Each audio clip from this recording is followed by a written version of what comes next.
Welcome to FirstOffTheBike.com's Kona coverage, proudly brought to you by Shimano. Thanks to them for being involved this year. Dave Erickson is with me, and we are talking all things Kona, and we're talking about the males. Boy, I mean, where do you start with this one? It was just an epic day. I mean, 50 guys battling it out. You know, the suspected gaps in the swim that everyone was talking about never really eventuated because it was at rush hour coming out of T1. That was the biggest group of men out of the water I've seen in a long time, all right there in the mid 51, 52 range out of the water. And when they came out, that was, as we heard from Matt Lieto during IronmanLive.com, that was a huge group of men. And then they went out on the bike like that and stayed like that for quite a while. But then we saw a little bit of gaps on the bike course. But let's talk about Craig Alexander and what an amazing bike ride he had today. A huge difference from last year. Well, he had two things to do, Craig Alexander, for this event.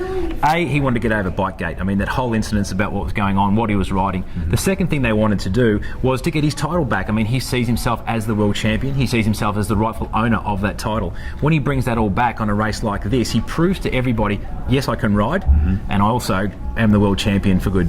And I think he proved some of that at the 70.3 World Championship this year when he went out and showed everyone else that he is a strong cyclist. He even had a flat on the course there in Henderson and still came back. I think he was second or third off the bike in Vegas. And then this year, no concerns at all whatsoever on the bike. No need to be for him to be worried about being in the second group. He stayed up with the front, and it really showed with him only a few minutes. I think he was 4 minutes off the bike behind Chris Lieto, and then moved past him pretty quickly on the run, and never was challenged on the run, and kept that lead for a good 20 miles throughout the whole course today. Absolutely, it was just an epic race for Crowe. But one guy we also want to give some props to was Pete Jacobs. You know, yes. Pete talked himself up all season. You know, and we were all sitting there thinking, well, has he got it? Has he got the race IQ to get it done as well? Because you know, Pete's still relatively inexperienced at this caper, only having ever won one Ironman race after all the races that he's done. So his time at the pointy end of the field, maybe not so limited, but certainly, you know, at the big house that is Kona, a great job. He has a lot to be proud of, even in his inexperience or his youth in this sport. I mean, Craig Alexander, 38, 39 years old,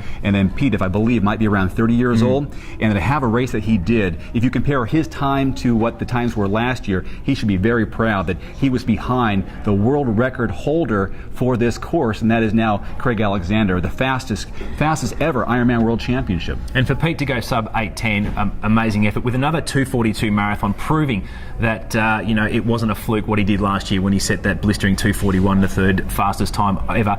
Also, Luke McKenzie too dropped 25 pounds in 6 or 7 weeks. You know, to get himself into this sort of condition, really had a good day. I mean, there are people on FirstOffTheBike.com who like to think that maybe he's not as strong as we all think, but you know, he's a good athlete having a bad year, and this was a great result for him. Yeah, he's in top form right now, and it really shows by having a top 9, top 10 finish here in Kona.